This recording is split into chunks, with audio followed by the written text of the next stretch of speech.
So, last Thanksgiving, my cousin Larry showed up at our family dinner with a wild new job title, professional time traveler. Now, Larry's always had a vivid imagination, and while most of us were skeptical, we were at least glad he wasn't trying to sell essential oils anymore. He enthusiastically launched into a story about how he could now visit the past and the future at will.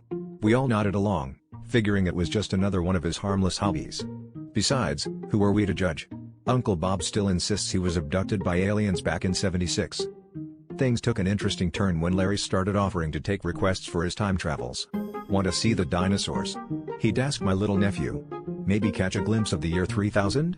He'd say, winking at my sister. It became a running family joke, and we all played along. But soon, it became apparent that Larry was simply terrible at keeping appointments.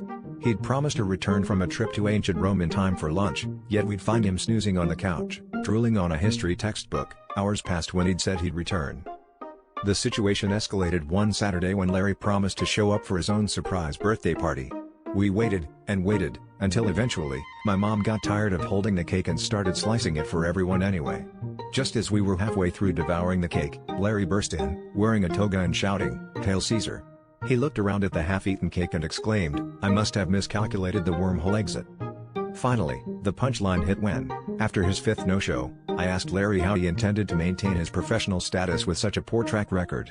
Without missing a beat, he shrugged and said, "Well, I guess I'm just ahead of my time."